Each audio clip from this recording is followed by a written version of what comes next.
is this love ethic that needs to guide our paths, as well as the way we interpret Scripture. We need to read Scripture through the lens of God's love in Jesus Christ. Pastor Adam Hamilton, I did a study at one point in the last few years of his book on how to read the Bible. He suggests reading and interpreting Scripture using three broad categories or buckets that biblical passages fit into. He says there are passages of Scripture that reflect the timeless will of God for human beings. For instance, love your neighbor as you love yourself. There are other passages in a second bucket that reflect God's will at a particular time, but not for all time, including perhaps some of the ritual law of the Old Testament. Maybe there were some things that were meant for a certain period of time in a people's history. And then he said there's a third bucket. There are passages that reflect the culture and historical circumstances in which they were written, but never reflected God's timeless will, such as those related to slavery. When anyone condemns another person using those clobber passages in Scripture that we've all heard, they are viewing those passages as belonging in the first bucket, as reflecting the will of God. They're ignoring the fact that there are quite a few words of Scripture that no longer deserve to be viewed in that way, like the prohibitions against eating shellfish or wearing clothing that has made of two fabrics, nor do we accept slavery anymore as we once did in our country. And they're also ignoring the fact that none of these passages has anything to do with sexual intimacy within committed, loving relationships. Bottom line is, the Bible is not meant to be used as a weapon to bludgeon anyone with. The Bible is meant to be an instrument of grace and peace. And we should always be suspect when it is used otherwise. In fact, there are three simple rules that we sometimes refer to in our Wesleyan tradition. Do no harm, do good, and stay in love with God. Now, the process we took to become a reconciling congregation here at First United Methodist, in June of 2015, so almost 4 years ago, I presented a forum on the United Methodist Church and the LGBTQ community. And it laid out the language in our book of discipline that is discriminatory toward LGBTQ persons. And it outlined why the faithful way forward is to witness to the inclusive love of Jesus Christ in our ministry and in everything that we do, but also we're witnessing this to the larger church. I stated that we need to become a reconciling congregation because real harm is being done when the church does not openly welcome all, but also doesn't say that it welcomes all. Children grow up in the church hearing a message that God does not equally value them based upon their sexual orientation. Youth struggle to understand their own sexuality when they hear condemning messages about LGBTQ people being sinful. Others leave the church because it is judgmental of them or of someone that they care about.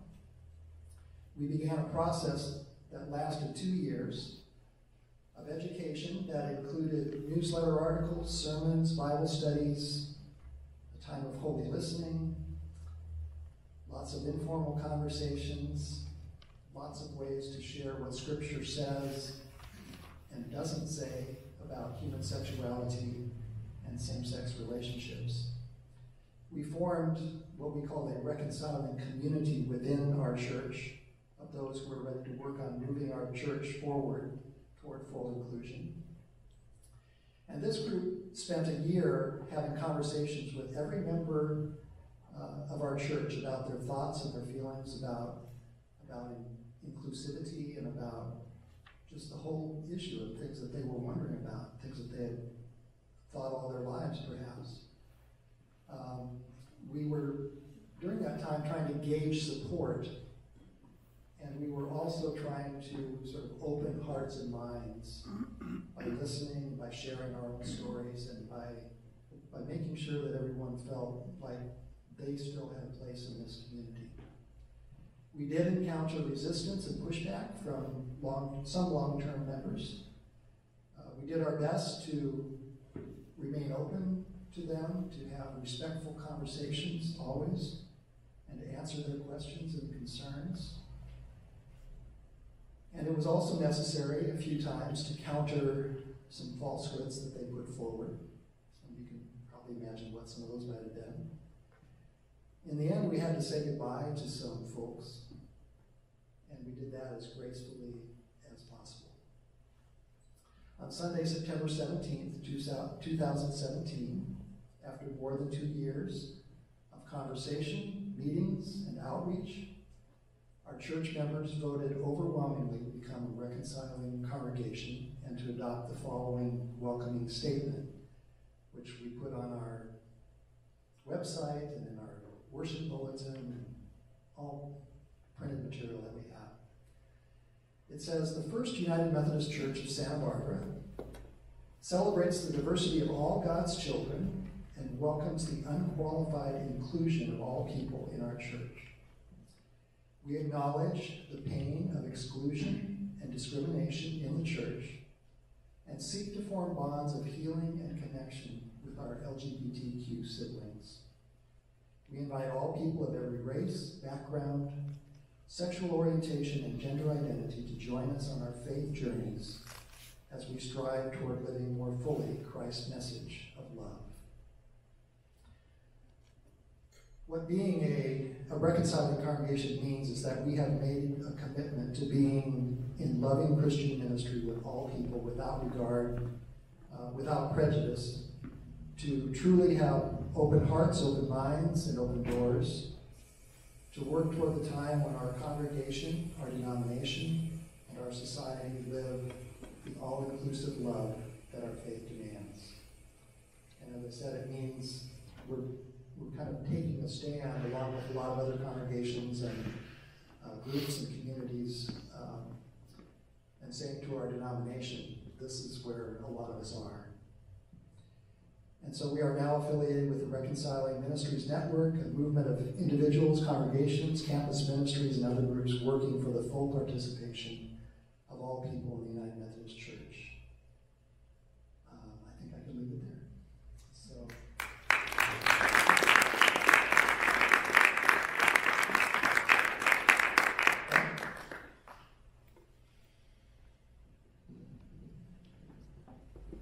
Hi guys, I'm Frank Schaefer, and I've been here before, and I've talked to you before, and many know my story, but let me just share a little bit of it anyway, because there are some here that don't know me and don't know my story. So I had been a pastor for many years. I'd say probably about 10, 12 years in the United Methodist Church as well. When my son, Tim, my oldest son, came out as gay to myself and my wife. And even though I had been in a place of tolerance at that moment in time, where I, basically said, well, to me this is not an issue, it still hit me very hard. And I went through all of the things and thoughts that parents go through, just as many of our PFLAG members have, thinking about, oh my goodness, what does this mean? Is my son going to be safe? Am I never going to have grandchildren from him? All of those questions, of course, you go through, and it's still hard, even though I was tolerant. But what shocked me the most about my son's story was when he confessed that he had been considering killing himself, throwing himself off the steeple, actually. And he had a plan in place, and he was stopped at the last minute. And it was only by the grace of God that he's still with us. But he was so desperate and so depressed over the fact that he believed that he was going to go to hell because he was gay. Because that's what he heard church members say. That's what the message he got from the leaders of the church. And I was shocked. First of all, I grieved because all of this time I had no clue that he was going through this. I mean, I noticed that he isolated himself. He went up to his room when he came home from school, oftentimes never talking to us. But I thought, he's a teenager, he's going through something, he'll come around. I had no idea that he was crying himself to sleep every night and getting more desperate. And so we reached out to him. Of course, my wife and I, we hugged him. There were a lot of tears, and we started to affirm him from that moment on, saying things to him like, obviously you didn't want to be gay, so it's not something you chose. So God made you this way, and we totally accept that, and please accept that about yourself, because he had trouble accepting that about himself. And so we affirmed him, and we went through a lot of Bible studies, and we read a lot of books together, and we had a lot of conversations, but we were there to support him and to affirm him, even though it was still a struggle for my wife and myself as well. But we went through that together. At this point in time, I didn't know that actually 2 more of my kids also would turn out to be gay as well. So I'm somewhat of an oddity with a pastor, a United Methodist pastor, 4 children, 3 of them are gay. I mean, that's unheard of, right? And I always say, well, God really wanted me to get the message. I'm sure I got the message. So when my son met somebody in college and they fell in love and they moved in together, next step was they wanted to get married. And so my son asked me if I would perform their wedding. And so I did. I officiated at the wedding of Bobby and Tim. And because at the time I was in such a conservative church in the state of Pennsylvania, in Lebanon, Pennsylvania, of all places, which is kind of like Alabama. It's really dark conservative. I kept it a secret. I was not comfortable sharing it, even though I wanted to. As a parent, you want to shout it to the world. My son got married. It's a joyous event. But I didn't dare do that because I knew I would be in a lot of trouble. But I quietly worked in this congregation for many, many years. I was there for almost 12 years.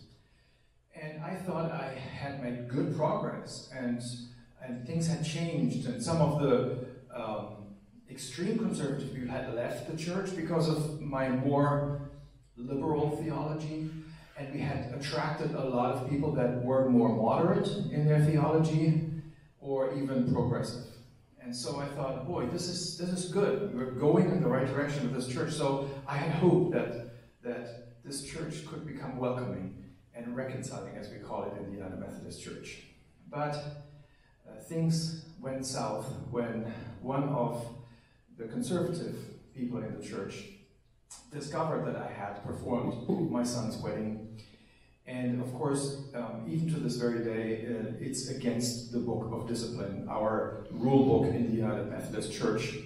In fact, after they accused me of doing this, of performing this wedding, I was in trouble with my bishop, district superintendent, and I was suspended for a little while, but then they sent me back to continue to minister. But I had already been given a date for a trial, so I was going to go on a church trial for what I had done. And a very, very difficult time began for me at my local church. Again, I had hopes that during this time, as I was preparing myself to go in front of this tribunal, this trial, that my church would come around, my congregation would come around and stand behind me. And there were many good signs, and people were upset that I would even have to face a trial like that. They were saying things, even some of the conservatives were saying, it's his son. Why would they ever do this? Why would they put him on trial? He did it for his own son. And it's not like he flaunted it in front of people. I kept it a secret, in fact. And so initially there was a lot of support in my congregation.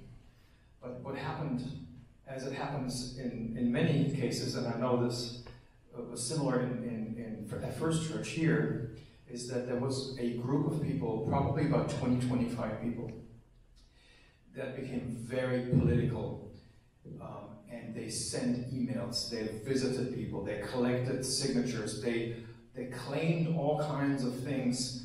I was accused of having had an affair, and then I was suspended again, and there was an investigation. They cleared me of it, and then I was accused of theft of funds, and then that was investigated, and I was cleared of that.